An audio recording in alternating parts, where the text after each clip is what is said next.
ہمیں جوائن کیا ہے ڈاکٹر ملیحہ لودھی، سابق سفیر ہمارے ساتھ ہیں۔ ڈاکٹر صاحبہ بہت شکریہ آپ کے قیمتی وقت کا۔ بتائیے گا کس طرح سے دیکھتی ہیں یہ اسرائیل اور ایران کی بڑھتی ہوئی کشیدگی کو؟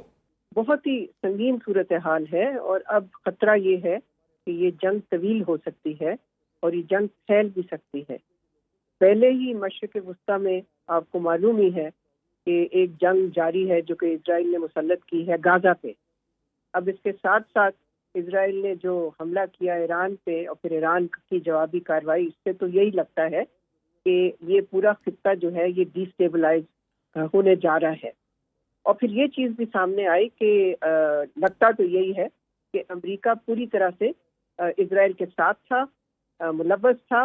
حالانکہ ان کے کچھ آفیشلز نے کہا کہ جی ہمارا کوئی تعلق نہیں تھا، مگر لگتا یہ ہے کہ ان کا پورا تعلق تھا اس جنگ میں، اور انہی کی گرین لائٹ کی وجہ سے ہی اسرائیل نے حملہ کیا ایران پہ۔ ملیحہ لودھی صاحبہ، اب اس میں تو کوئی دو رائے نہیں ہے، کوئی شک نہیں ہے کہ امریکہ اسرائیل کی بیک پہ ہے یا نہیں۔ اب تو یہ پکچر واضح ہو چکی ہے۔ آپ نے بات کی کہ جنگ طویل ہو سکتی ہے اور مزید پھیل سکتی ہے، تو اس پہ بھی ذرا روشنی ڈالیں کہ اگر پھیلتی ہے تو کس خطے تک جا سکتی ہے؟ دیکھیے، طویل اور پھیلنے کا میں اس لیے ذکر کر رہی ہوں، اس لیے کہ امریکہ کا جو رول ہے وہ کلیدی ہوگا۔ اس لیے کہ اگر امریکہ کو دلچسپی ہی نہیں ہے یہ جنگ بند کرنے کے لیے، تو پھر ظاہر ہے وہ اسرائیل کی حمایت کرے گا، اور یہ بھی ہو سکتا ہے کہ وہ اس جنگ میں خود بھی داخل ہو جائے، اس لیے کہ اس نے بار بار یہ کہا ہے کہ اگر ایران اپنی کارروائی کرتا ہے اسرائیل کے خلاف، تو وہ یعنی کہ امریکہ اسرائیل کے ڈیفنس میں ضرور آئے گا۔ تو اس سے ظاہر ہے پھر یہ خدشہ بڑھ جاتا ہے کہ یہ اسرائیل تو کتنے برسوں سے کوشش کر رہا تھا کہ کسی طرح سے امریکہ کو بھی جنگ میں دھکیلا جائے، تو اب واقعی یہ ڈینجر ہے کہ امریکہ کین انٹر دی وار۔ اچھا ملیحہ لودھی صاحبہ، جس طرح سے آپ نے امریکہ کے کردار کو تو کلیدی قرار دیا، اس میں کوئی شک بھی نہیں ہے، لیکن دوسری جانب اگر دیکھیں تو رشیا کا جو کردار ہے، پیوٹن نے ثالثی کی پیشکش بھی دی۔ جس طرح سے آپ بتا رہی ہیں کہ اگر یہ جنگ پھیلتی ہے تو امریکہ انوالو ہو سکتا ہے، تو کیا دیکھتی ہیں یہ جو ثالثی کی پیشکش ہے یہ بھی کل کو انوالومنٹ میں تبدیل ہو سکتی ہے؟ دیکھیں، ایک ہی ملک ہے جس کی لیوریج ہے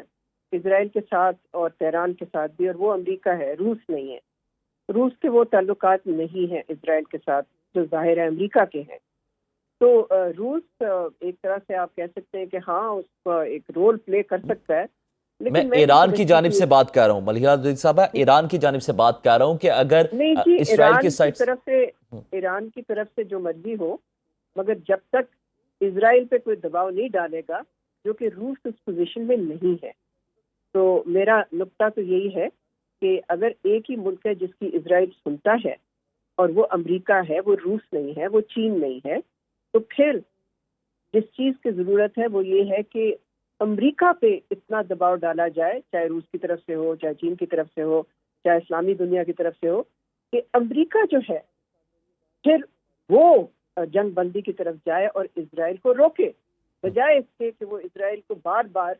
گرین لائٹ دے رہا ہے کہ جی آپ اٹیک جاری رکھیں۔ اچھا ملیحہ لودھی صاحبہ، جس طرح سے آپ نے ممالک کی نشاندہی تو کر دی کہ ان ممالک کو چاہیے کہ امریکہ پر دباؤ ڈالیں تاکہ وہ اسرائیل کو ریزسٹ کر سکے، تو جو رات کے اقوام متحدہ کا اجلاس ہوا یا دوسری جو بڑی تنظیمیں ہیں جو عالمی قوتوں کو ایک پیغام دیتی رہتی ہیں کہ یہ مذمت قرارداد منظور کی جائے یا اس نے مذمت کرتے ہیں، ان حملوں کی مذمت کرتے ہیں، ان کا رول کس حد تک دیکھتی ہیں کہ کارگر ثابت ہو سکتا ہے یا ان کا رول صرف باتوں کی حد تک ہوگا؟ دیکھیں، جو ادارہ دنیا میں ہے جس کا کام ہے جنگ بندی کرانا، جس کا کام ہے امن کو بحال کرنا، وہ ہے یو این سیکیورٹی کاؤنسل، جس کا آپ نے بھی ابھی تذکرہ کیا۔ لیکن یو این سیکیورٹی کاؤنسل تب ایکشن لیتی ہے جب وہاں پر یکجہتی ہوتی ہے، جب وہاں یونٹی ہوتی ہے۔ لیکن وہاں اگر امریکہ الگ کھڑا ہوا ہے اور باقی ممالک جو ہیں وہ ان کا موقف اور ہے، تو پھر وہاں سے ہمیں ایکشن کی توقع نہیں کر سکتے ہیں ہم۔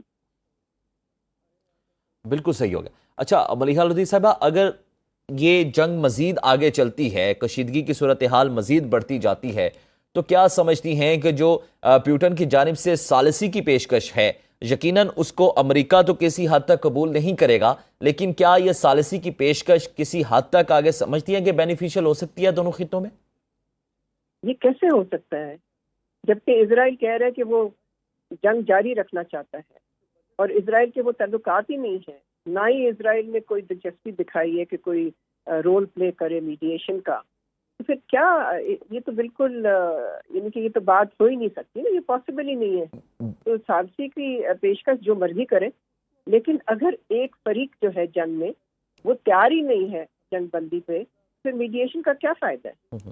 وہ تو دوسری جانب سے ایران بھی اب تیار نہیں ہے، وہ بھی کہتے ہیں کہ ہم ہر طرح کا جواب دیں گے اور مزید جواب دیتے رہیں گے.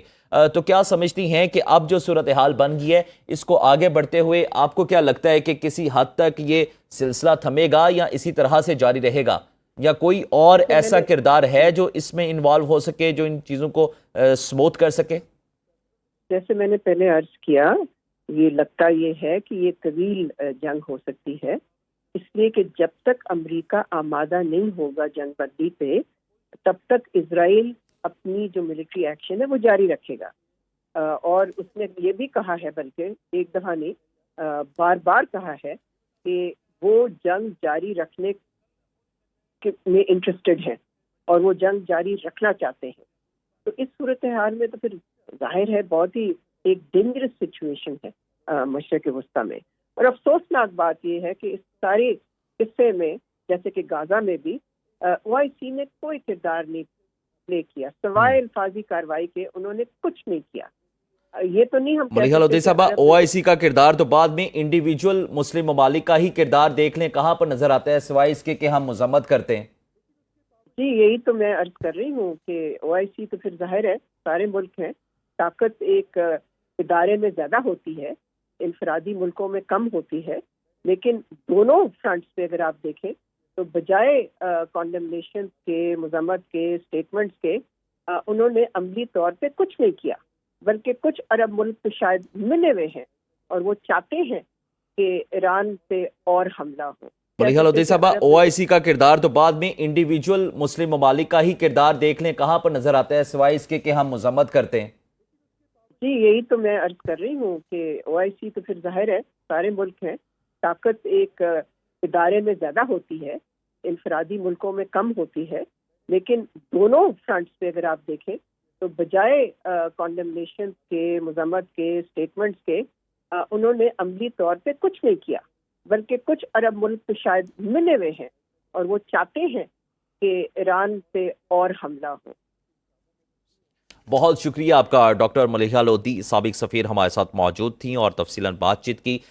ناظرین، صورتحال اس وقت یہ ہے کہ اسرائیل اور ایران کی کشیدگی مزید بڑھتی جا رہی ہے اور انڈیکیٹ یہی ہو رہا ہے کہ یہ کشیدگی مزید بڑھے گی، طویل ہوگی اور بہت سارے خطے کو اپنی لپیٹ میں لے گی.